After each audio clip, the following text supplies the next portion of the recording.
immédiat veut libérer l'Afrique. C'est-à-dire que ça représente une décision internationale. Il faudrait qu'à l'international qu'on s'abstienne de la position du gouvernement. La récréation est terminée.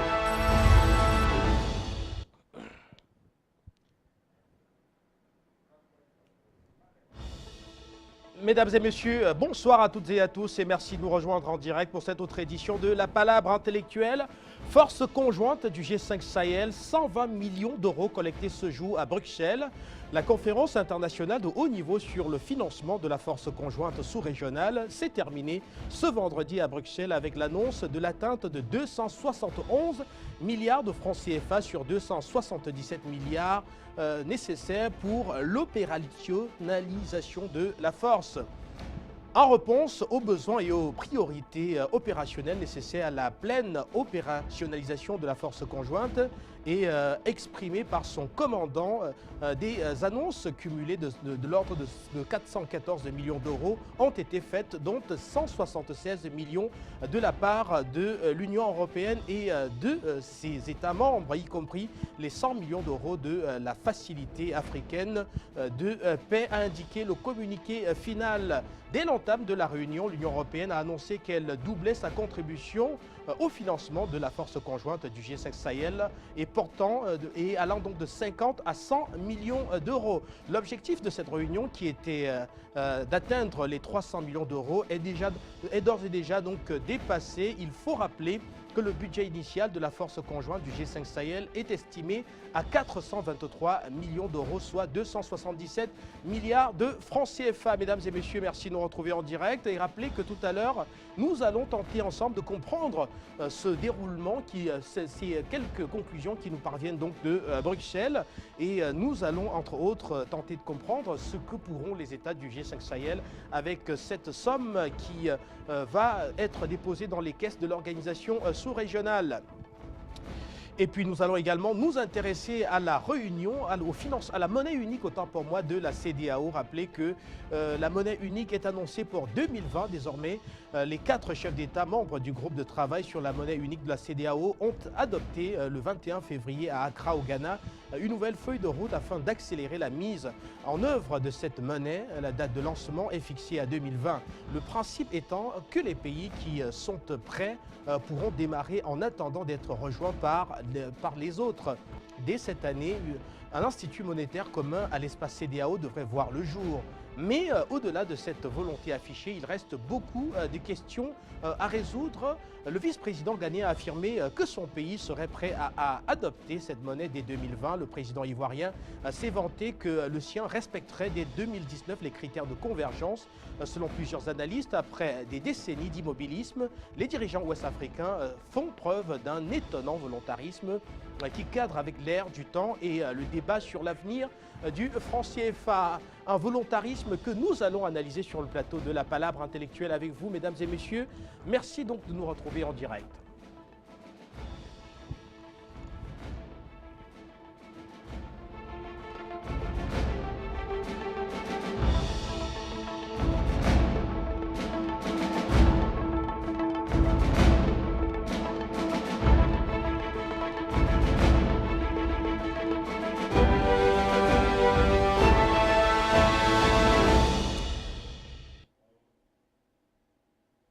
Mesdames et messieurs, bienvenue donc sur le plateau de La Palabre Intellectuelle. Nous allons commencer par Bruxelles pour vous dire simplement que désormais c'est chose faite pour ce qui concerne le financement de la force multinationale mixte du G5 Sahel, cette force qui devrait permettre la lutte contre le terrorisme et l'insécurité transfrontalière qui prévaut dans ces États de la bande sahélo-sahélienne. Les chefs d'État des différents pays membres, des 5 pays membres, ont effectué le déplacement de la capitale belge pour participer à un grand show, donc, consistant à lever des fonds pour soutenir le financement, ce qui a été opérationnel donc, tout au long de cette journée à Bruxelles. De bonnes nouvelles que nous vous avons d'ailleurs présentées. Désormais, le financement est bouclé. L'Union européenne a d'ailleurs doublé sa contribution dans le financement de cette force. Les chefs d'État qui sortent de là donc très heureux visiblement de ce que désormais ils pourront eux-mêmes avec les moyens provenant donc des différents partenaires internationaux internationaux, notamment dans la lutte contre le terrorisme, financer cette force qui va permettre de lutter contre de nombreux groupes djihadistes terroristes qui pullulent à travers la région. Alors que vous inspire cette rencontre de Bruxelles? Nous allons nous interroger tout au long de cette édition sur cette question. Mais, comme je vous le disais tout à l'heure, nous allons également nous concentrer sur la CEDEAO, dont les États viennent de convenir à travers le comité qui avait été mis sur pied, d'une nouvelle date pour la monnaie unique. Ce sera 2020 et pas plus. Pouvait-on donc entendre à Accra, au Ghana, c'était il y a quelques jours seulement. Et nous allons, quant à nous, sur ce plateau, tenter de comprendre cette démarche qui vise à mettre sur pied une monnaie unique sous-régionale permettant aux États de la CEDEAO de pouvoir commercer librement entre eux. Et rappeler que s'il y a des États qui sont très favorables à la création de cette monnaie, il y a d'autres États, malheureusement, qui ne partagent pas encore ce désir affiché de monnaie unique. Il s'agit notamment du Nigeria, qui est la plus grande puissance économique d'ailleurs de l'espace CEDEAO, qui admet encore quelques réticences. Je vous propose à présent d'aller écouter le président Mahamadou Issoufou du Niger, qui s'est exprimé au terme de ces travaux visant à fixer, qui ont donc fixé une nouvelle date pour la monnaie unique ouest-africaine. Cette date, c'est 2020.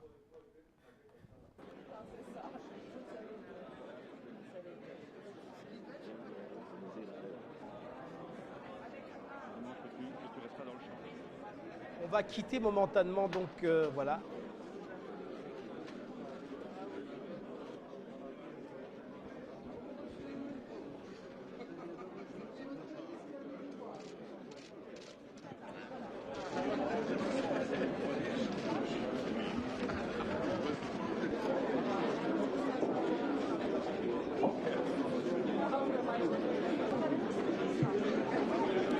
Voilà, on va momentanément quitter ces travaux de Bruxelles. C'était encore là quelques images inédites de cette matinée à Bruxelles où les chefs d'État du G5 Sahel, je vous le disais tout à l'heure, rencontraient les bailleurs de fonds et autres partenaires financiers dans la lutte contre le terrorisme. On reviendra là-dessus tout à l'heure, mais avant tout, je voudrais que nous puissions d'abord écouter le président Mahamadou Issoufou du Niger qui s'est confié qui a fait une déclaration donc au terme de ces travaux du comité de mise en place de cette monnaie unique ouest-africaine qui s'est réunie à Accra, au Ghana.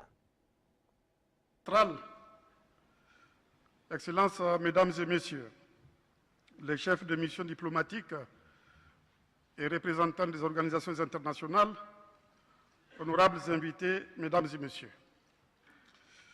Permettez-moi d'abord de remercier très sincèrement mon frère et ami Nana Akufo-Addo, qui nous est réservé sur cette terre hospitalière du Ghana. Je voudrais profiter également de l'occasion qui m'est offerte pour renouveler mes fraternelles salutations à mes frères et amis, Alassane Dramane Ouattara, président de la République de Côte d'Ivoire, et Mohamed Buhari, représenté ici par le président de la Banque centrale du Nigeria, président de la République du Nigeria. Chers frères et amis, il se trouve que tous les trois, vous êtes les dirigeants des trois premières économies de notre région. Par conséquent, votre engagement dans le programme de la monnaie unique de la CEDEAO est un gage de succès. Qu'il me soit aussi permis d'adresser mes vifs remerciements au président en exercice de la CEDEAO, mon frère et ami Faure Gnassingbé, au président des commissions de la CEDEAO et de l'UEMOA, à nos ministres des Finances, ainsi qu'à tous les gouverneurs des banques centrales de notre région pour leur participation effective à cette rencontre et pour le travail remarquable qu'ils accomplissent pour parvenir à une intégration économique réussie de notre espace communautaire. Excellences, Mesdames et Messieurs, permettez-moi de rappeler que c'était en 2009 que les chefs d'État et de gouvernement de notre région avaient pris la décision d'adopter une feuille de route pour le programme de la monnaie unique de la CEDEAO avec comme échéance ultime 2020. en raison des retards accusés. Dans le processus de mise en œuvre de cette feuille de route, les chefs d'État et de gouvernement de la CEDEAO, ayant à cœur l'accélération de ce processus, ont décidé au sommet extraordinaire du 25 octobre 2013 de Dakar de nous confier, le président de la République du Ghana et moi-même, le soin de superviser le suivi de la création de la monnaie unique et d'en accélérer le processus.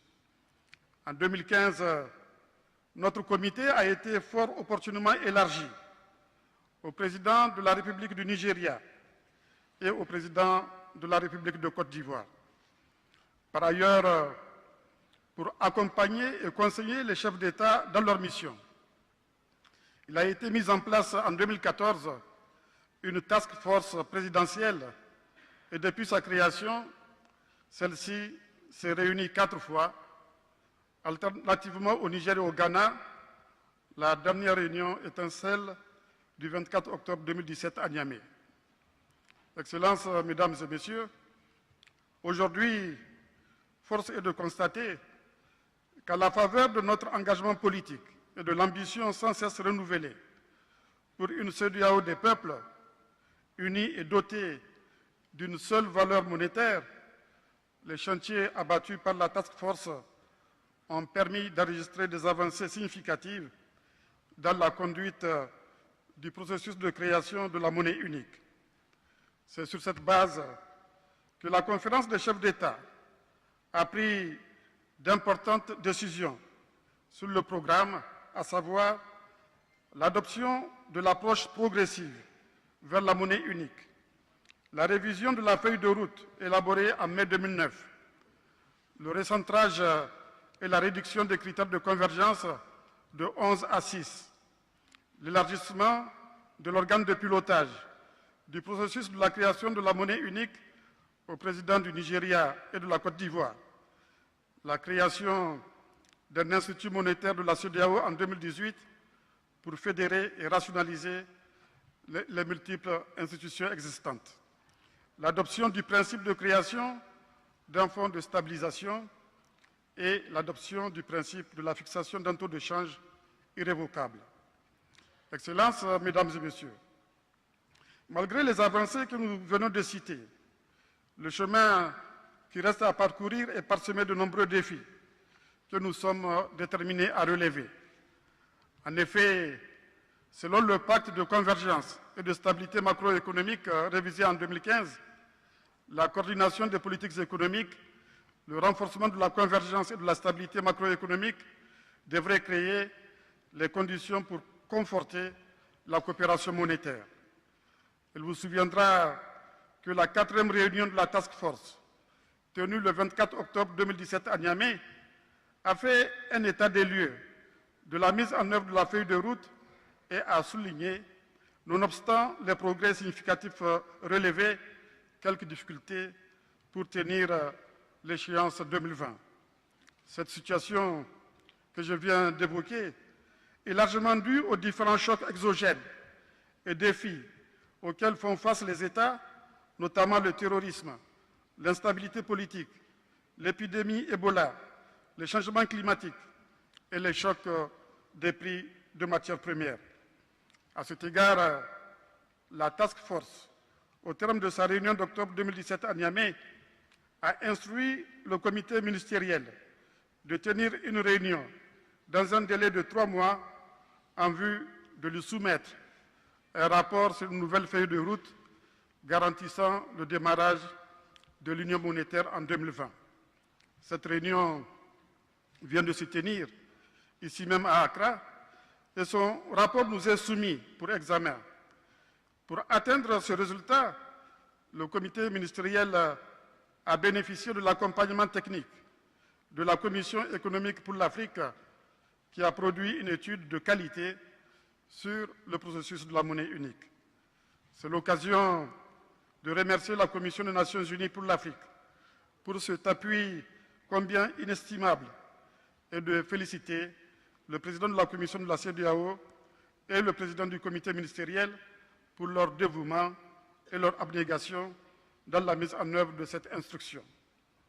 Excellences, Mesdames et Messieurs, l'étude qui vient d'être réalisée a permis d'élaborer une nouvelle feuille de route qui nous conduit assurément à la création d'une monnaie unique en 2020.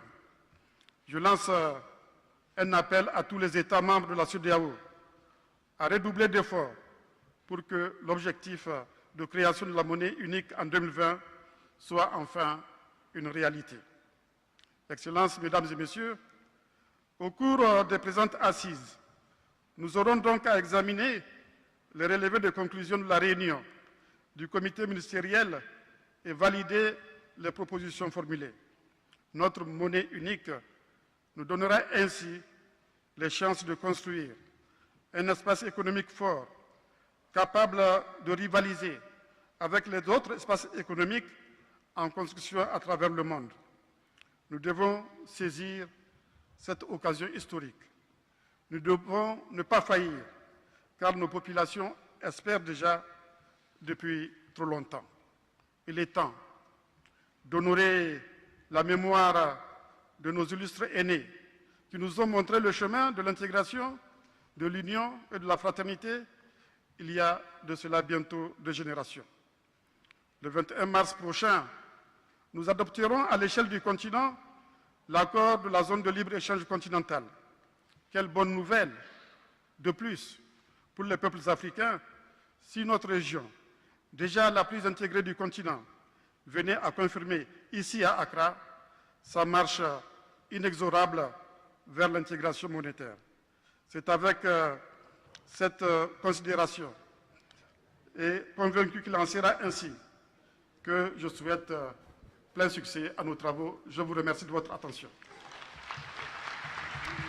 Eh bien, retour sur le plateau de la palabre intellectuelle et le standard qui est tout déjà ouvert. C'était donc là le président Mahamadou Issoufou du Niger qui s'exprimait à la tribune du groupe de travail sur la monnaie unique de la CEDEAO qui se réunissait dans la capitale ghanéenne, Accra. Et Accra donc qui a connu, qui finalement a permis à ces États de fixer au moins une date pour la création, une date pour la création de cette monnaie unique des pays de la CEDEAO. Il s'agit de 2020, dont en 2020, ces États devraient être à même de pouvoir avoir leur monnaie. Mais comme je vous le disais tout à l'heure, ceci ne risque pas d'arriver sans plusieurs contradictions. Le Nigeria déjà, qui a exprimé de nombreuses contradictions. Le président Muhammadu Buhari, qui se faisait représenter à Accra par le gouverneur de la Banque centrale du Nigeria, a déclaré donc par la voix du gouverneur que la convergence des économies n'est pas suffisante.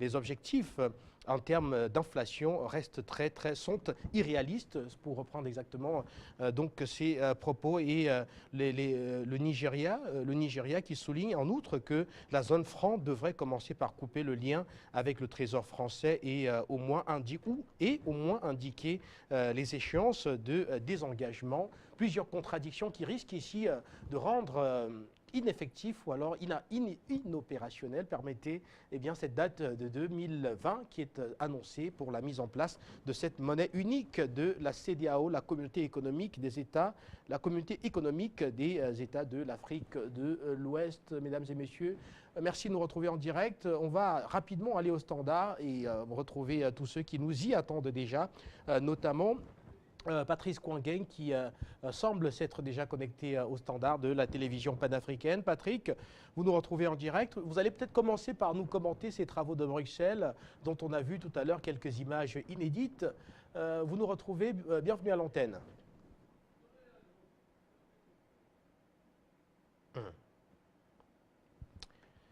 Malheureusement, quelques difficultés à retrouver Patrice Kouangeng qui vient de se manifester au standard. Oui, Patrick, merci de nous retrouver en direct.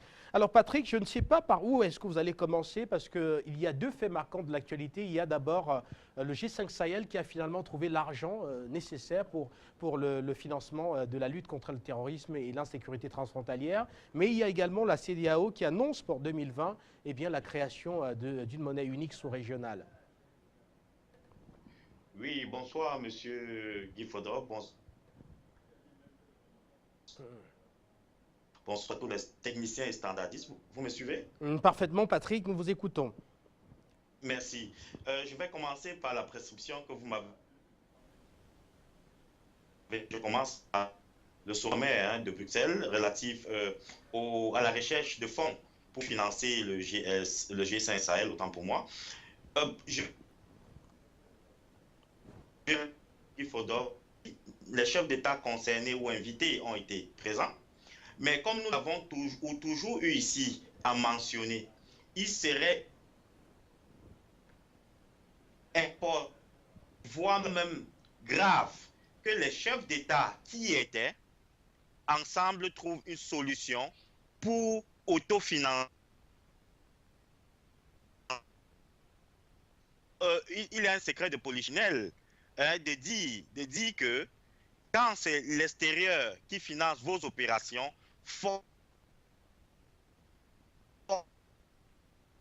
et ces contraintes, nous le voyons dans beaucoup d'autres plans en Afrique, dans beaucoup d'autres plans, avec les plans d'ajustement structurel, tout ce qu'on connaît. Il y a tellement de choses.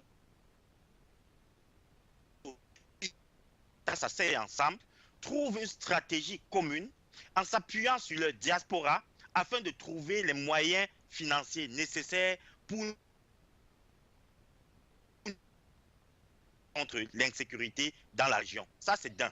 Mais de manière factuelle, j'ai suivi avec attention les chiffres que vous avez donnés au départ et comme j'aime bien m'amuser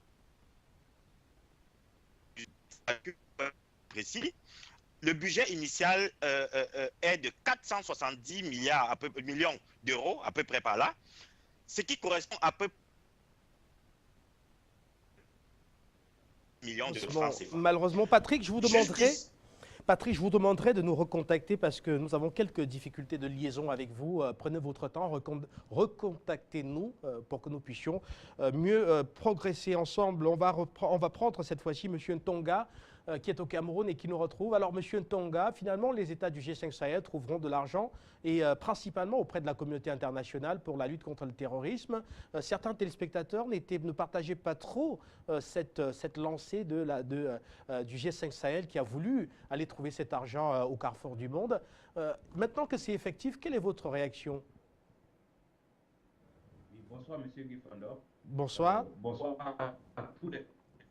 à tous les téléspectateurs d'Afrique Média et à tous ceux qui appellent pour soutenir la cause.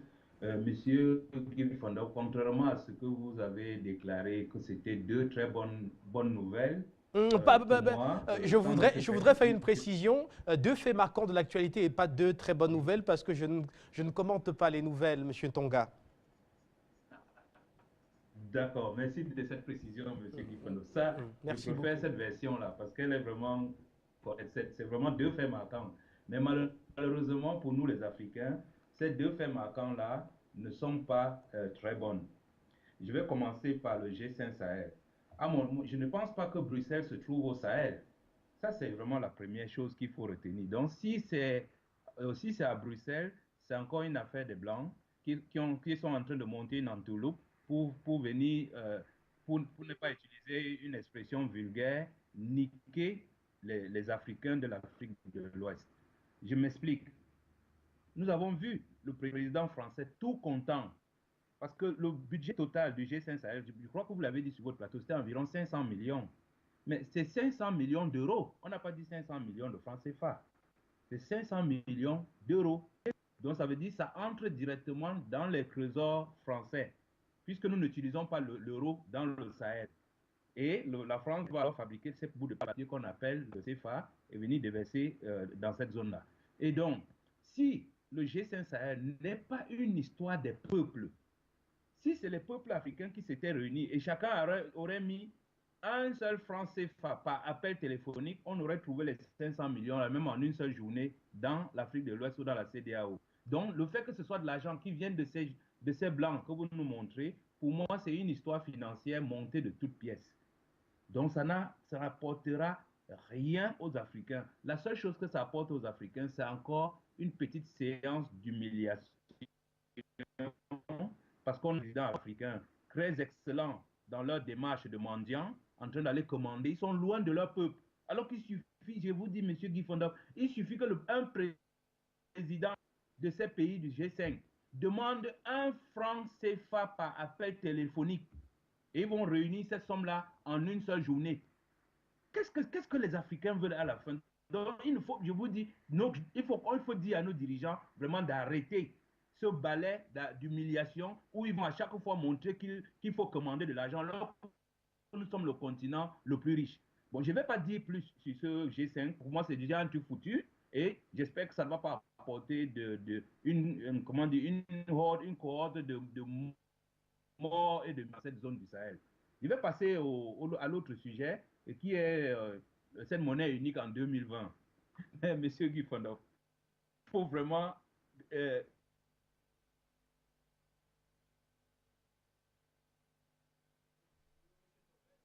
s'il vous plaît. Malheureusement, quelques difficultés avec M. Tonga. Revenez tout à l'heure pour pouvoir intervenir sur le second sujet. Jean Sapolo, vous êtes aux États-Unis et vous nous retrouvez en direct. Vous avez suivi tout à l'heure le président Mahamadou Issoufou du Niger nous faire le point sur cette date de 2020 en parlant de la date qui a été annoncée comme étant celle de la création de la monnaie unique de la CEDEAO, la Communauté économique des États d'Afrique de l'Ouest. Quelle est votre lecture? Merci Guy Fondov. Je vous salue. Je salue les techniciens, je salue les panafricains et les panafricanistes, excusez-moi. Je salue tous les jeunes africains debout pour la lutte. Alors, je commence par le premier sujet. Vous m'entendez? Parfaitement, Jean Sapolo. Allez-y, s'il vous plaît. Nous vous écoutons parfaitement. Je commence par le premier sujet, G5 Sahel. Nous devons s'approprier, comme le dit les panélistes souvent à ce sujet, du G5 Sahel. Ce n'est pas en Europe qu'il faut aller chercher la solution du mal qui a été créé par les Européens en Afrique pour désorganiser les Africains, pour les distraire. Et les financements là ne vont que, comme vient de le dire mon prédécesseur, ces financements-là ne financent que le Trésor français. Donc ça va dans leur compte. Et ils vont continuer le désordre en Afrique. Sincèrement, il faudrait que, je ne sais pas comment est-ce que ces présidents de ces 5 pays-là réfléchissent et puis ils font confiance à ces Européens. Sincèrement, à l'heure où nous sommes aujourd'hui, s'ils continuent de faire confiance à ces Européens jusqu'à ce point, ça veut dire qu'eux-mêmes, ils ne connaissent pas le mal qui gangrène leur territoire. Ou bien, c'est nous qui comprenons mal, qui voyons mal. Et ils sont là, ils comprennent les sujets. Et ils ne peuvent pas décider eux-mêmes en tant qu'un homme digne qui est là pour son peuple. Ils s'en vont maintenant à Bruxelles pour chercher le financement. Financement de quoi? C'est encore, comme vient de dire mon prédécesseur, une humiliation que nous faisons face. Et le second sujet concernant le franc CFA, vous pensez que Ouattara et Macky Sall seront dans ce club, et puis on va parler de monnaie unique de la CEDEAO? Ça, c'est une illusion. Voilà les incohérences que le Nigeria est en train de relever. Ouattara qui est arrivé au pouvoir en défendant le franc CFA depuis qu'il était au Front monétaire. Et qu'est-ce qu'il va faire si les Africains pensent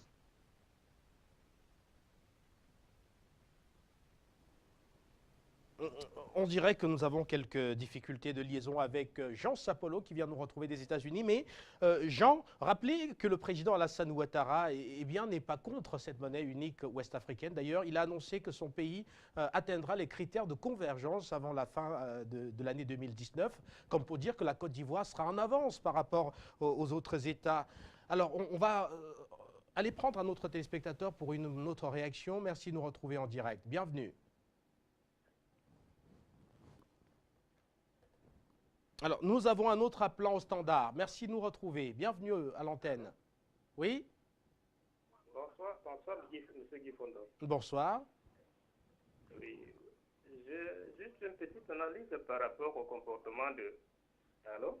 Oui, nous vous écoutons parfaitement, messieurs. Vous êtes en direct. Oui, je vais d'abord intervenir par rapport au sujet concernant la CEDEAO. Oui.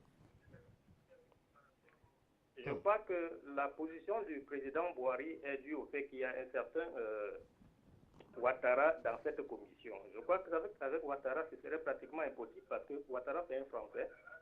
Et je ne vois pas en quoi Ouattara peut nous être utile par rapport à la monnaie unique. Quelqu'un qui défend le franc français, le franc des colonies françaises d'Afrique, ne se retrouverait jamais en train de faire une monnaie unique qui permet aux Africains de se séparer de cette monnaie française. Je crois que c'est la raison pour laquelle le président Boari émet des réserves par rapport à cette situation de monnaie unique. Alors, le président Mouhamadou Boari, qui a donc émis, enfin, qui est très préoccupé par, notamment, qui est très préoccupé par le fait que les États qui utilisent le franc CFA, les États membres de la CEDEAO utilisant le franc CFA restent encore très liés au trésor public français et leur demande au moins d'indiquer des échéances de désengagement pour que cela puisse réellement permettre au groupe de travail d'évoluer très très rapidement. Alors, qu'en pensez-vous ?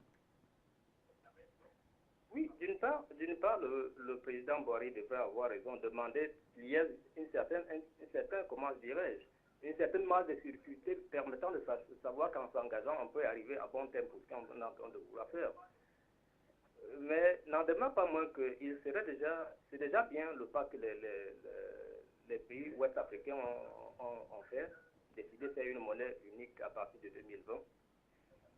Ça permettra en fait à ceux qui hésitent encore, ou tout au moins à des gens comme Ouattara et le président sénégalais, de comprendre que l'Afrique entière s'est engagée résolument vers la résolution de ce problème.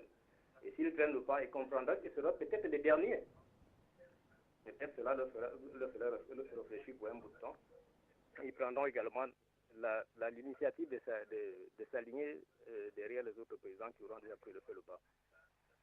Donc, par rapport à la force du Sahel, je crois que là, les Africains également, une fois de plus, ont péché en permettant à l'Union européenne de venir les assister ou plutôt de financer ces opérations. Parce qu'une fois de plus, l'Afrique à ce moment se met encore à genoux pour une énième fois devant l'Europe, implorant, comment je vais dire, c'est la mendicité, je voudrais dire ainsi. C'est une mendicité de la part des peuples africains, une fois de plus. Et ça, justement, rien n'est acceptable à ce niveau.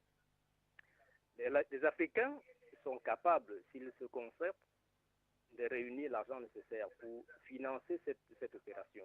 Il suffit que chacun de nous décide de cotiser ne serait-ce que 10 francs.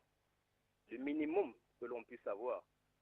En un laps de temps, on pourrait réunir cette somme nécessaire pour financer ces opérations. L'argent versé en euros, ce n'est que l'argent qui ira au trésor français, puisque les Français prendront ça et ils fabriqueront ce qu'ils appellent papier hygiénique. Franc CFA, dont nous sommes avec lequel ils nous mettent en servitude. Finalement, c'est les fonds qu'on a collectés ne vont servir au trésor français. Je crois que là, c'est une erreur de la part des Africains d'accepter ce financement de l'extérieur. Merci à vous, très cher, de nous avoir retrouvés en direct. Ce soir, une fois de plus, sur le plateau de La Palabre Intellectuelle. Monsieur Kouadio, vous nous retrouvez depuis la Côte d'Ivoire. Alors, est-ce que vous êtes ravi quand vous apprenez que votre président a rassuré que la Côte d'Ivoire atteindra les critères de convergence avant la fin de l'année 2019 ? Êtes-vous rassuré quand vous entendez cela ? Bonsoir M. Guy, bonsoir Afrique Média. Bon, ce que vous venez de dire, c'est notre président. Mais lui qui défendait que le français est une bonne chose, c'est difficile attendant pour voir ce qui va se passer. Moi, ma préoccupation, c'est que si cette monnaie unique que nous souhaitons doit avoir un compte à part, un compte dans un compte africain, là, ça serait une bonne chose.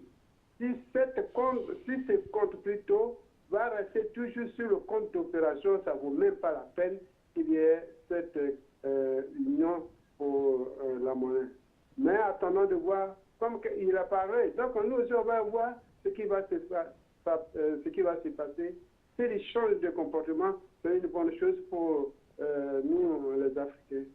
Notre souhait, c'est qu'il y ait une monnaie unique pour qu'au moins les Africains puissent échanger, pour qu'au moins, s'il y a un projet de développement, qu'ils puissent avoir au moins quelque chose pour qu'il y ait ce développement en Afrique. Nos frères blancs. Et leur objectif, c'est de nous maintenir toujours dans la précarité. Quand il y a un projet de développement, ils font ce projet et ils retardent jusqu'à ce que le temps passe. Mais ce que je peux dire, nous souhaitons, nous allons avoir l'œil sur notre président pour voir ce qui va se passer. Je vais parler aussi concernant le G16. Bon, il est divisé et on ne sait pas pourquoi nos présidents qui sont à la tête ne peuvent pas s'affranchir. Quand tu es un président, avec l'Union, tout peut aller.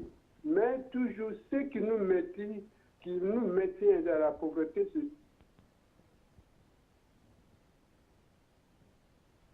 Malheureusement, quelques difficultés à poursuivre avec notre téléspectateur. On va poursuivre en vous précisant donc que le président Nana Akufo-Addo, du Ghana, Mahamadou Issoufou du Niger et Alassane Ouattara de la Côte d'Ivoire, ainsi que le gouverneur de la Banque centrale du Nigeria, Godwin Emefiele, qui représentait le président Muhammadu Buhari, étaient donc réunis à Accra. Objectif, définir une nouvelle date pour la mise en place de cette monnaie unique ouest-africaine qui devrait permettre de renforcer les échanges et permettre également à certains pays qui n'ont pas encore leur propre monnaie d'atteindre la souveraineté monétaire. Nous tentons de comprendre d'ailleurs les propos tenus tout à l'heure par Mahamadou Issoufou, le président du Niger. Nous vous donnons la parole, vous nous retrouvez au standard.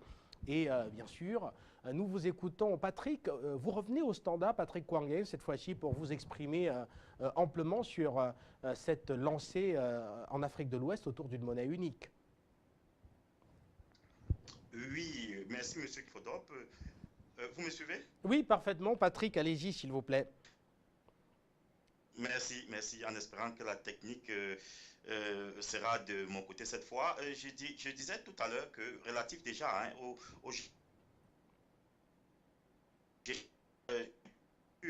l'opinion de M. Tonga du Cameroun qui parlait de rente, et qui parlait surtout de la prédation par le d'une manière ou d'une autre. Mais j'étais déjà dans une démarche factuelle de faire des calculs, des additions et des soustractions. Lorsqu'on sait que le budget prévu est de 470 millions d'euros. Malheureusement, Patrick, malheureusement, nous avons toujours des soucis de liaison avec vous. Cela, ça s'entrecoupe beaucoup et cela ne nous permet vraiment pas de vous écouter. Attendons de voir si cela change. Le temps d'aller plutôt à Dubaï, retrouver Roger qui arrive à l'instant. Roger, alors il a été décidé également la création d'un institut monétaire de la CEDEAO en 2018. Les chefs d'État présents ont d'ailleurs affirmé que cet institut monétaire est donc l'organe qui va pouvoir travailler à rendre effective cette monnaie unique des États de l'Afrique de l'Ouest en 2020. Que vous inspire cela? Malheureusement, vous n'êtes plus au standard. Et rappelez également que les chefs d'État présents ont raffirmé, je vous le disais tout à l'heure, leur volonté de mettre en place une monnaie unique en zone CEDEAO en 2020. Ils ont également défendu à nouveau une approche graduelle privilégiant le démarrage de l'union monétaire avec les États membres qui seraient d'accord et non plus avec la totalité des États de la CEDEAO comme d'aucuns l'envisageaient. Donc en 2020, la monnaie unique partira d'abord avec les États qui sont d'accord et donc des États qui ici présenteraient les mêmes critères de convergence, respecteraient les critères de convergence économique qui vont être édictés par cet institut monétaire de la CEDEAO qui va être mise en place en cette année 2018 même, selon la décision des chefs d'État. Alors nous nous interrogeons avec vous également autour de l'événement vécu ce matin, ce jour à Bruxelles, à savoir cette réunion, ces travaux, cette grande réunion de levée de fonds pour les États du Sahel qui était donc en Europe tout au long de cette journée pour trouver de l'argent afin de financer la force multinationale mixte des différents États de la bande sahélo-sahélienne. On va rapidement reprendre Roger qui revient au standard. Roger, bon retour à l'antenne.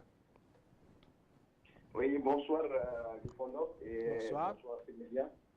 Bonsoir à tous ceux qui nous suivent de par le monde. Gifondop, je viens sur vous parler un peu des deux sujets du jour. Le premier, je passerai rapidement dessus. Je pense que M. Tonga et Patrick Kouangé débattaient déjà dessus. C'était le financement du G5 Sahel. C'est vraiment, je suis sur la même lancée que eux. C'est vraiment très honteux que toutes les fois, nos leaders doivent toutes les fois aller se mettre à genoux pour demander des 10 francs. C'est pas supportable, ce n'est pas acceptable. surtout si nous mettons ensemble les 5 pays du Sahel qui sont qui suivent cette opération. Comme Patrick le disait, supposons d'additionner la population, on est nous réduisons au minimum 30 millions d'habitants pour arriver à 120 millions, c'est pratiquement 4 euros par personne, c'est-à-dire c'est moins de 2000 francs. Et il suffisait de le mettre, d'ajouter obligatoirement dans les factures d'électricité et de l'eau ou d'imposer, c'est ce qu'il faut en Europe quand il y a une catastrophe et la guerre qui se joue dans le Sahel, c'est une catastrophe, pour appeler catastrophe humanitaire, catastrophe naturelle ou humaine, ce qui est. Et généralement, ce qu'on fait, c'est qu'on met des taxes additionnelles aux grosses sociétés et à la population ou à l'essence, et des choses de ce genre. Et en moins, comme on disait, moins d'un jour, ou si on veut le diluer dans le temps, en moins d'un mois, ils auraient récolté cet argent et on n'a pas besoin de se faire voler doublement par la France. Si vous voyez dans la salle, il y a plus d'Européens, c'est vrai qu'on est en France, mais pour un GSL Sahel, qui doit résoudre un problème africain, on a plus de Blancs qui sont plus souriants que nos leaders, qui viennent se faire voler doublement, parce que la France va se prendre les 20 millions dans son compte, ils vont nous imprimer sur papier hygiénique le franc CFA, c'est qu'ils vont nous l'envoyer, et ils vont imposer des règles. Ils vont imposer des règles qui vont nous obliger de nouveau à suivre leur dictat. Donc, c'est ça, quoi. Ce n'est pas acceptable, ce genre de comportement de nos leaders. Nous espérons que dans un futur, ils vont interpeller la population. Je pense que s'ils demandent à la population, ils ont besoin de 120 millions. On est 100, on a besoin d'1 euro par personne. Donc, passons maintenant au sujet plus intéressant, qui est celui de la monnaie unique de la CEDEAO. Je pense que l'idée, le président Nana Akufo fait de nouveau, nous l'appelons dans les forums le nouveau Sankara d'Afrique, et je pense qu'il mérite vraiment tout le monde, parce qu'il est en train de suivre les initiatives que tous les Africains sont en train d'attendre. C'est une occasion unique pour les pays d'Afrique de l'Ouest, même ceux les plus sceptiques que sont la Côte d'Ivoire et le Sénégal. Comme tout le monde le dit, tout le monde est sceptique sur la présence d'Alassane Ouattara et de Macky Sall au sein de cette monnaie. Et je pense que la pensée des panafricains, de tous ceux qui appellent et qui ont ce scepticisme en eux, c'est exactement ce que reflète le président nigérien qui dit déjà démontrez-nous à travers un geste le détachement du trésor français, le détachement de la dépendance française, pour que nous puissions accepter de pouvoir collaborer avec vous pour pouvoir créer cette monnaie. Et je pense que le Nigeria qui sera la puissance portante de ce mouvement, a raison de s'inquiéter parce que bien évidemment tout ce qui ira mal va affecter directement son économie et il veut quelque chose qui pourra fonctionner. Mais nous comptons vraiment sur la capacité et l'honnêteté et la droiture du président Nana Akufo pour porter en avant cette initiative et surtout pour la porter en avant qu'elle soit africaine, que ce soit quelque chose qui rendra vraiment la souveraineté monétaire et financière de l'Afrique de cette zone et automatiquement les autres pays, les pays de la CEMA et les autres pays qui ne font pas part vont suivre le pas, quoi. Donc ça, c'est un message très fort à l'Occident, à l'impérialisme qui dit, et à tous les valets des impérialistes, pour leur dire où vous alignez, où vous serez pratiquement transporté par l'onde qui arrive. Et je pense que le président Alassane Ouattara obligatoirement se trouve obligé à suivre. Il y a cela un an, le français n'est pas bon pour nous, et aujourd'hui, il va se mettre dans une réunion pour une monnaie unique qui n'aura rien à voir avec le français. Moi, je ne crois pas trop. Je pense qu'il est obligé d'être là, déjà pour faire de pion de la France, et surtout, s'il ne suit pas l'onde, il sera emporté par l'onde. Donc, ça, c'est ma contribution du Fondop. Merci de médias édités. Je pense que toutes ces initiatives viennent d'Afrique Média. Donc, merci et bonne continuation. Mais Roger, avant de partir, une petite interrogation pour vous, mais malheureusement, vous n'êtes plus au standard. Je voulais savoir pourquoi les Africains devraient dépenser de leur argent pour financer la lutte contre le terrorisme quand il est reconnu que ceci est un phénomène planétaire et que les conséquences sont également subies sur l'ensemble de la planète. Et pourquoi est-ce qu'on peut demander aux Africains cela? Guy Fondop, on doit demander aux Africains. On On doit demander cela aux Africains pour un simple motif que l'impact majeur de ce problème de terrorisme, il joue directement sur les Africains. Malheureusement, ce qu'on observe, c'est quoi? C'est qu'on a une dégradation continue des services à l'intérieur des pays impliqués par le problème du terrorisme, dû au fait que l'État doit malheureusement financer à travers ces entrées la lutte contre ce phénomène. Alors, si la somme est aussi ridicule, je vous ai dit, s'ils sont 30, 50 millions, c'est 2 euros par habitant. C'est 2 euros, c'est 1000 francs, 1200, 1500, 2000. Il y a très peu d'Africains qui ne boivent pas 2 bières par jour. C'est-à-dire que c'est pas un sacrifice, mais c'est un petit effort que chaque Africain, et je pense que beaucoup d'Africains l'ont déjà demandé il y a peu de temps, si cette présidence c'était consulté, c'était mis ensemble pour dire, OK, on demandera un coup de main, un coup de cœur aux Africains, beaucoup d'Africains de la diaspora, à travers un compte, auraient contribué. Et j'aurais été le premier à y mettre pas des 2 euros, mais 150 euros, parce que je verrais là un symbole de détachement de l'Occident. L'Occident, quand il vient là, je vous assure, ce n'est pas pour nous aider. Ils ne nous aideront en rien. Ce qu'ils sont en train de mettre, c'est pour récupérer chaque fois que l'Occident te donne 1, il en récupère 10 000. Donc, les 120 000 euros qu'ils ont mis là, c'est pour récupérer des milliards. Et ils ne l'ont pas mis parce que ça va dans le trésor français, comme nous avons dit. Ils nous imprimeront du papier hygiénique pour nous essuyer les fesses. Et en plus de ça, ils vont imposer leur diktat sur nous.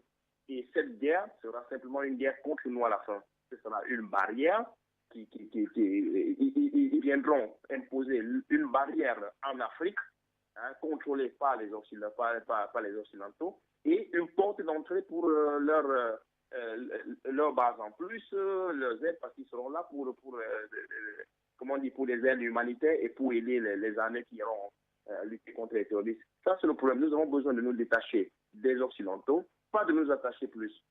Et ça, c'est ma réponse du fond. Merci à vous, Roger, depuis Dubaï. Et nous revenons sur le plateau cette fois-ci avec M. Zefak qui nous retrouve de Montréal au Canada. M. Zefak, le gouverneur de la Banque centrale du Nigeria est très inquiet par rapport à la mise en place de cette monnaie unique. Il explique que pour que cela soit possible, il faudrait entre autres que les États de l'UEMOA, à savoir l'Union économique et monétaire des États ouest-africains, présentent une feuille de route de dissociation du trésor public français. Alors, est-ce que cela va être possible? Parce qu'on connaît les positions des uns et des autres par rapport au franc CFA et la France. Je parle ici du président Alassane Ouattara et également du président Macky Sall du Sénégal. Alors, est-ce que ceci ne va pas être comme une épine, comme un caillou dans la chaussure de cette communauté sur le chemin de cette monnaie unique? Oui, bonjour Guy, bonjour à toute la planète panafricaniste et content de vous rejoindre à nouveau aujourd'hui. Et si le président de la Banque du Nigeria a des inquiétudes, mais ces inquiétudes-là sont fondées, ce serait une bonne chose si les pays de l'Afrique de l'Ouest veulent nous montrer leur bonne foi, mais ce serait facile à faire. Ce serait correct qu'ils puissent se dissocier de la France. Et de toute manière, le Nigeria ou les économistes nigériens, à travers ce directeur ou ce responsable-là, voient très bien que ce système ne fonctionnera pas. Et les Africains, en tout cas, ont vite compris que c'est encore une autre entourloupe. Donc, donnez-nous l'occasion de sourire pendant quelques secondes. Donc, ça ne nous apporte rien. C'est comme du vent qui souffle venant de l'Afrique de l'Ouest. Donc, quelqu'un disait, si vous me voyez marcher avec les Occidentaux, c'est que je suis devenu une mauvaise personne. Si vous voyez Ouattara applaudir pour quelque chose et sourire, c'est qu'il y a un truc qui se passe de pas correct pour les Africains. Pas pour Ouattara, mais pour les Africains. Donc, nous parlons des Africains ici. Non, nous ne faisons pas confiance à cette affaire de monnaie. Bon, vous savez, les surprises sont toujours bonnes. Si par la suite, dans les prochaines années, nous avons des bonnes surprises, mais tant mieux, nous allons les accueillir. Sauf que permettez-nous quand même d'être un petit peu sur, de prendre un petit peu nos distances quand ça vient de certaines personnes. Bon, c'est vrai, il est possible que nous nous trompions, mais c'est non avenu pour cette affaire de monnaie unique. Donc, s'ils veulent nous faire croire ou s'ils veulent nous amener à des bons sentiments, qu'ils se dissocient de la France, de cette Banque de France-là, et les choses iront mieux. Donc, comme quelqu'un a dit, ce compte d'opération qu'il soit supprimé. Et nous espérons qu'ils ne vont pas l'appeler le franc ouest-africain, parce que ce serait directement encore le franc CFA. Donc, pour ce point-là, non, ça ne nous importe pas. Nous espérons juste que des vrais Africains, pas juste des vrais, mais des panafricanistes, ceux qui aiment vraiment l'Afrique et n'aiment pas juste leur poche, ceux qui aiment l'Afrique vont travailler pour que cette monnaie voie le jour. Si on pouvait appliquer cette démocratie à l'occidentale, on ferait, je ne sais pas comment on appelle ça, un référendum, un vote populaire où on demanderait aux Africains, aux Camerounais, aux Gabonais, aux Sénégalais, mais qui veut quitter le franc CFA, et on organiserait quelque chose rapidement. On verrait que les votes seront parlants d'eux-mêmes pour qu'on quitte cette affaire-là. Donc ça, c'était un point. Et le second point, on parle de lever les fonds en Belgique. Bon, on veut défendre l'Afrique, mais on va en Belgique pour initier cette défense-là. Ça nous fait rire. Il y a 5 ans, hein, je dis toujours, il y a 5 ans, j'aurais été content, ça ne m'aurait pas fait rire. Je ne me serais pas moqué, mais après avoir écouté tous les enseignements que des gens, inspirés, des gens qui ont encore cet amour de l'Afrique, sont passés à travers Afrique Média nous donner une éducation, une nouvelle éducation, parce que je le dis depuis un certain temps, nous avons été à la mauvaise école. Oui, nous avons des diplômes, mais nous avons été à la mauvaise école. On ne nous a pas appris à lier le bois au bois, comme dit quelqu'un. Suivez mon regard. Donc, nous avons eu la chance que certaines personnes, depuis quelques années, nous ont éduqués à nouveau, nous ont ramenés sur la voie de la nouvelle éducation, et nous sommes en train de nous éduquer à travers cette voie-là. Donc, nous aurions été contents, pardon, il y a 5 ans, que en Belgique, on initie quelque chose pour venir sauver l'Afrique. Mais désolé, 5 ans plus tard, pour moi personnellement, je suis plutôt encore avec un petit sourire de côté pour me moquer. Pourquoi? Pour défendre l'Afrique, on va faire une initiative en Belgique. Pourquoi ils ne viennent pas s'asseoir en Afrique? Pourquoi est-ce que c'est nous, les présidents africains ou les pays qui doivent se défendre, qui vont s'asseoir là-bas? Ok, parce que celui qui donne a toujours le dernier mot. C'est pour ça que nous nous déplaçons pour là-bas. Mais croyons-nous sincèrement qu'eux, ils vont donner cet argent-là et nous allons avoir le volant du gouvernail, nous allons avoir toute la largesse de manipuler? Non. Encore, quand ils vont donner cet argent, ce sera pour faire quoi? Ce sera pour acheter des blindés, ce sera pour acheter du matériel militaire, ce sera pour...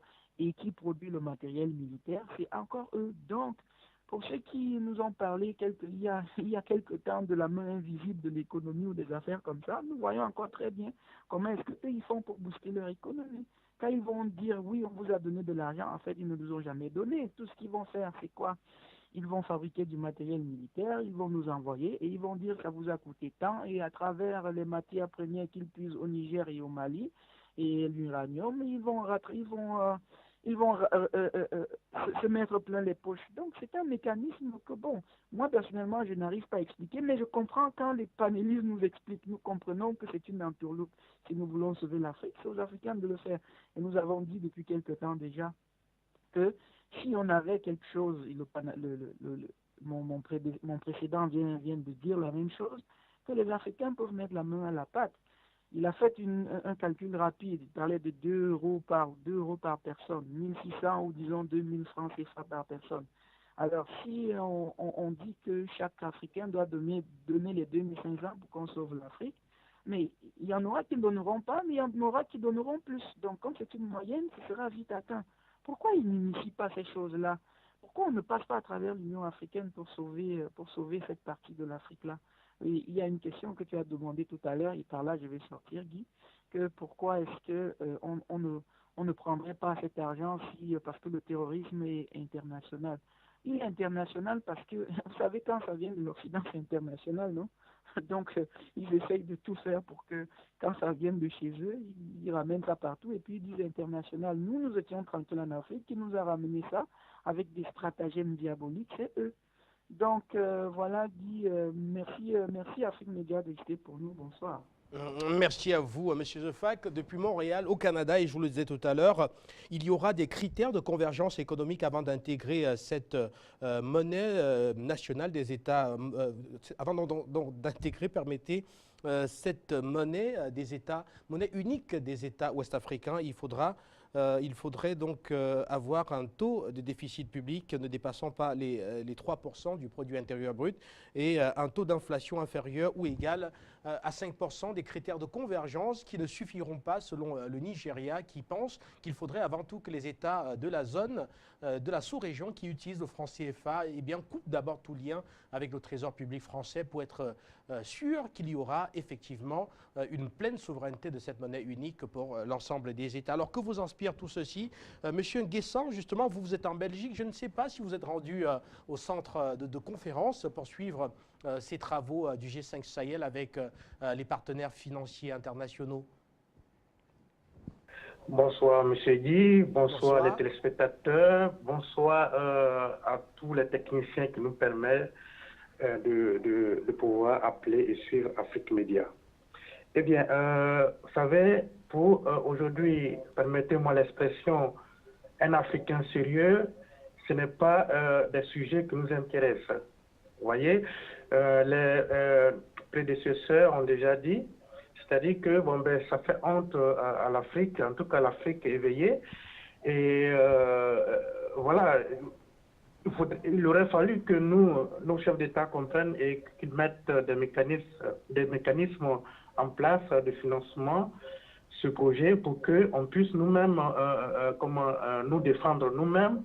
Et voilà, donc ça ne nous honore pas. Donc c'est tout ce comportement, cette manière de faire qui permet à Donald Trump, pour ne pas le citer, de dire ce qu'il a dit, que tout le monde connaît, je ne vais pas y revenir là-dessus, et de dire aussi ce que Nicolas Sarkozy a pu dire en parlant de ce que bon, ben, l'Afrique n'a pas d'histoire, enfin, bien que, bon, ben voilà, l'histoire africaine, pour ceux qui veulent connaissent, voilà. Donc, comprenez que ce n'est pas des sujets qui nous intéressent. On nous fait honte, et moi, en tant qu'Africain, quand je regarde ça, l'image que je peux décrire, c'est encore une chaîne qu'on ajoute à cette chaîne d'esclavage qu'on vit actuellement. Donc, je ne peux pas me réjouir de ça et perdre mon temps à aller assister.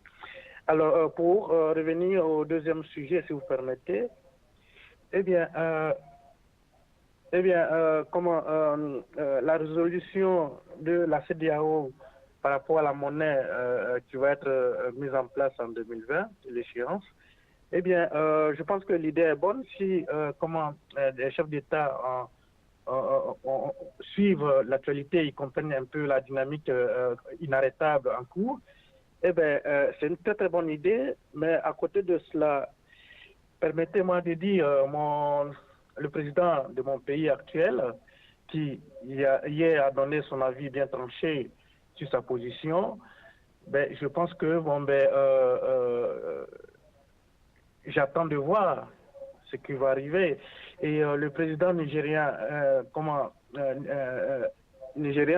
donc, comment vais-je dire, ou son représentant a bien, en tout cas, vu le jeu, est tellement conscient qu'il ne peut pas se mettre dans un bourbier où la France serait partenaire dans cette histoire-là. Ce n'est pas acceptable. Donc il faudrait, pour être sérieux dans cette histoire, que les chefs d'État de la région ouest africaine coupent clairement ce cordon-là ou signent des documents clairs qui montrent leur bonne volonté à aller dans cette direction que tout le monde attend. En tout cas, ça me fait énormément plaisir, cette annonce, mais on attend de voir, on est sceptique Et donc, voilà ce que je tenais à dire, M. Guy, et je vous remercie. Merci également à vous, M. Nguessan, depuis la Belgique. Et rappelez que l'introduction d'une monnaie, voilà, je voudrais ici vous reprendre quelques propos du président Nana Akufo-Addo à l'ouverture des travaux à Accra. Il a affirmé, je cite, « L'introduction d'une monnaie unique en Afrique de l'Ouest va, entre autres, aider à supprimer les barrières commerciales et monétaires, réduire les coûts de transaction, dynamiser l'activité économique et accroître le niveau de vie de la population de la région », a donc ainsi expliqué Nana Akufo-Addo, qui a aussi précisé, je cite, « Il y en a beaucoup parmi nous qui ne peuvent pas accepter que ce soit seulement les Asiatiques qui puissent réussir leur transition de la pauvreté à la prospérité en une seule génération. Nous devrions être déterminés à imiter cela au cours de notre génération en Afrique de l'Ouest et s'assurer que les générations futures ne soient ni les victimes ni les pions de l'ordre mondial », a donc ajouté le président. Nana Akufo-Addo qui multiplie les discours chocs, une fois de plus, on vient de le suivre. Et je retourne au standard encore pour une dizaine de minutes pour davantage vous donner la parole, pour que vous puissiez vous exprimer encore plus autour des faits marquants de l'actualité sur le continent africain. Et nous parlons également de la rencontre de Bruxelles avec le concours de la réalisation.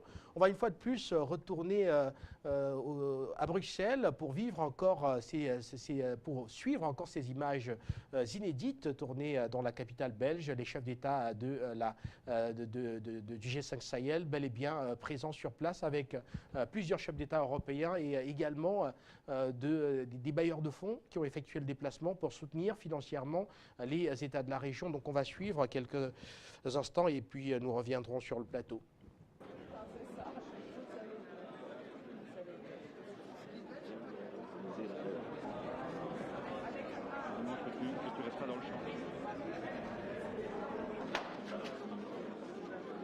À l'image, le président français Emmanuel Macron avec le président Idriss Déby Itno du Tchad, le président Emmanuel Macron qui est là, qui rencontre là également le président du Burkina Faso. Des images inédites, je vous le disais tout à l'heure, tournées tout au long de cette journée dans la capitale belge pour ce qui est donc de ce grand show, de cette grande réunion de collecte des fonds du G5 Sahel. On voit également Federica Mogherini avec le président Mouhamadou Issoufou du Niger. On voit également le président de la Commission de l'Union européenne, Jean-Claude Juncker, bel et bien représenté bel et bien présent autant pour moi lors de ces travaux.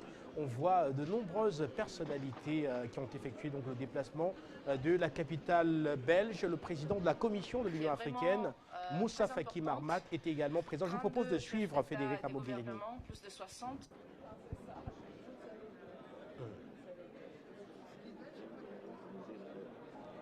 Et vous avez également donc vu là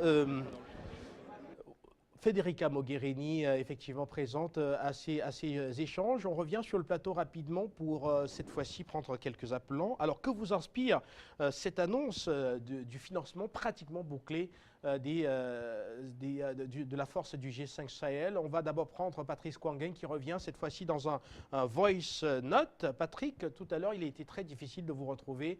Donc vous avez fait un enregistrement et donc nous vous écoutons. Bonsoir Afrimedia, bonsoir mon chef Guy Fodop. Donc, je vais continuer dans ma lancée.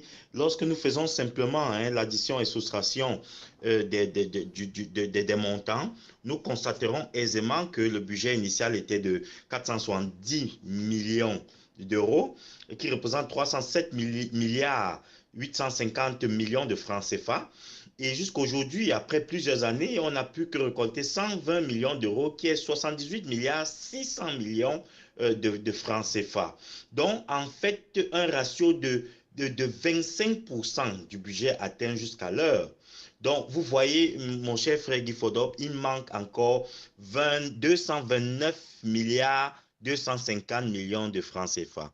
Mon cher frère Roger de Dubaï a évoqué tout à l'heure, il s'agissait simplement et facilement de mettre à contribution chaque citoyen et on serait sorti de cette humiliation, je vais dire comme ça. Mais toutefois, ce qui me rassure, c'est qu'il y a un sommet, un forum dans quelques semaines en N'Djamena.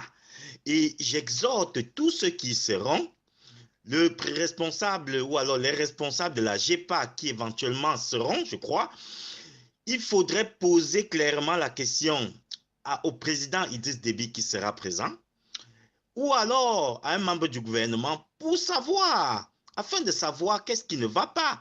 Est-ce qu'on n'a pas trouvé une autre stratégie? Ou alors pour le moment, ils estiment qu'il vaudrait mieux prendre cet argent d'abord avant de trouver des stratégies plus tard. Il faut qu'on sache. Et le forum de N'Djamena, c'est une plateforme vraiment adéquate à poser tout ce type de questions. Donc ça, c'est un appel que je lance parce que nous, le peuple, on ne comprend pas certaines choses alors que notre réflexion logique trouverait d'autres solutions. Donc merci et bonne continuité à vous. Si à possibilité, je reviendrai. Merci à vous, Patrick Kwangeng depuis l'Allemagne. On va poursuivre toujours avec le standard, Monsieur Diaouba. Et puis, nous allons plutôt prendre Monsieur Yao qui est en France et qui arrive à l'instant. Monsieur Yao, avez-vous appris deux bonnes nouvelles aujourd'hui? Parce que tout à l'heure, eh bien, Monsieur Tonga m'accusait un peu d'avoir annoncé cela comme étant de bonnes nouvelles. J'avais déjà dit non, en disant simplement que c'était des faits marquants de l'actualité que je vous proposais. Alors, quelle est votre lecture? Ma lecture, mon très cher frère Guy, je te remercie beaucoup. Je te dis ceci. Moi, je trouve que c'est inacceptable. Et trouvez-vous ce que pour notre satellite, c'est à peu près ce que nous avons dépensé et Kadhafi a dépensé 3 fois plus les 3 tiers et 3 quarts que ce que l'Union européenne a donné aux Africains. C'est de se foutre de notre gueule. Excusez, passez-moi le mot, mais c'est inacceptable. Nous avons ce Kadhafi, nous avons dépensé plus que ça pour notre satellite et Kadhafi a dépensé une grande partie. Et sur là, les Africains, si nous ne sommes pas capables nous-mêmes, si nos chefs d'État, tout simplement, il faut que se retourne vers nos populations, vers nous-mêmes. Nous sommes capables de financer, nous sommes prêts à donner 10% de nos revenus pour défendre notre continent. Il va falloir, ce qui va se passer, notre position, et que nous mettions en place une fondation populaire panafricaine qui peut venir, le peuple peut venir à la place pour sauver notre continent. Bon, je passe. Là, je veux parler maintenant sur monnaie unique. Mes chers frères, revoyons-nous. Qu'est-ce que ça veut dire monnaie unique? Ça ne veut rien dire. Le franc CFA, c'est déjà une monnaie unique pour les colonies françaises. C'est déjà monnaie unique. Monnaie unique, ça ne veut rien dire. Est-ce qu'on est toujours monnaie unique en restant dans la colonisation? Ce n'est pas une monnaie de liberté, là. Mais il faut faire attention aux mots qu'on utilise. Monnaie unique, ça veut dire que nous sortions du franc CFA. Je vous dis ceci. Depuis que nous avons commencé ce combat-là, au début des années 2000, c'était monnaie unique, c'était une proposition de comment qui s'appelle Hubert Védrine. Le sinistre Hubert Védrine, je me rappelle, je crois que le professeur Nicolas Akou viendra vous le rappeler. Moi, je me rappelle, moi j'ai toujours écouté Hubert Védrine qu'il faut inclure le Nigeria et le Ghana dans la zone CFA. C'est-à-dire, il suffirait tout simplement changer le nom. Nous sommes en train de jouer le tour de Bunto. C'est comme ça, les Africains, on se fait tout le temps avoir, on ne comprend pas où sont les partis d'opposition. Où est la société civile de la zone de la CEDEAO? Personne ne peut aller s'adresser au président de ce pays-là pour qu'il y ait une explication. En France, ici, quand on mettait en Europe l'euro, il y a eu des débats dans toute l'Union européenne, dans tous ces pays-là. Mais chez nous, en Afrique, on nous met monnaie unique, on dit bon, c'est bon, l'essentiel, ça va. On ne sait ça contient quoi? Qu'est-ce qu'il y a dans ce dossier-là? C'est exactement comme nous signons des accords. Depuis l'indépendance, on nous fait signer des accords, on a signé des accords, et puis voilà, on se retrouve le bec dans l'eau. Monnaie unique, ça ne veut rien dire. Le franc CFA, déjà, il est déjà une monnaie unique. Pour les 15 pays qui l'utilisent, c'est déjà une monnaie unique dans votre zone, dans la zone de la CEDEAO, mais on veut rajouter encore d'autres pays qui sont riches. C'était la proposition de Hubert Védrine, ça. Mais c'est bon ça, mais il faut qu'on ça veut dire cette monnaie qu'on appelle monnaie unique? C'est un jeu de mots, ça. Ça ne veut rien dire. Est-ce que nous sortons de la zone CFA? Est-ce qu'on va rester toujours dans le même système colonial pour le trésor français? Voilà ce que j'ai à dire, mais moi je trouve vraiment insupportable et il va falloir que vraiment qu'on envoie nos journalistes à lui poser la question à ces chefs d'État pour qu'ils nous expliquent que la société civile, là, moi je suis Togolais là, que les Togolais se réveillent un peu de faire la politique, le militantisme et l'émotion, poser la question à leur président. À leur président. Qui pose la question à leur président, où est-ce que vous nous amenez avec cette monnaie unique? On descend dans la rue. Mais c'est pas avec le français qu'on va développer le Togo. Enfin, moi j'en appelle à cette partie de l'opposition, à ces leaders de sortir de ce militantisme d'émotion. J'en appelle que le peuple togolais, là, ceux qui sont dans la rue, sont 2 millions, 3 millions, qu'ils expliquent à leur peuple qu'est-ce que ça veut dire cette nouvelle monnaie unie en 2020. Qu'ils expliquent ça à leur population. Comment on peut diriger un pays avec une monnaie comme ça? C'est avec le franc CFA. C'est ça que je m'appelle à nos leaders de l'opposition de tous ces pays-là. Et surtout dans la zone CFA, qu'ils expliquent ça à leur population. Je vous remercie, mes très chers frères, et revoyons, ouvrons les yeux parce qu'on ne peut pas continuer à se faire entuber, excusez-moi du mot, parce que je suis vraiment en colère, mes chers frères, et ça ne peut pas continuer. Pour nous expliquer monnaie unique, ça ne veut rien dire. C'est du bunto. On se fait encore avoir par la France, par la proposition de Hubert Védrine. Moi, je me rappelle très bien. Merci à vous. Bye bye. Merci à vous, Monsieur Yao, depuis la France. Et rappelez que cela ne sera pas chose facile. Le Nigeria a d'ores et déjà levé son veto. On verra ce que ça donnera d'ici à 2020. En tout cas, cela ne se fera pas sans contradiction, je vous le disais tout à l'heure, au sein de la CEDEAO. Mesdames et messieurs, voilà qui marque donc la fin de cette semaine d'actualité sur les antennes de la télévision panafricaine et principalement pour la palabre intellectuelle. Il ne me reste plus qu'à vous souhaiter un agréable week-end et on se retrouve lundi pour une nouvelle édition. L'Afrique Média veut libérer l'Afrique. C'est-à-dire que ça représente une position internationale. Il faudrait qu'à l'international, qu'on s'abstienne de la position du gouvernement. La récréation est terminée.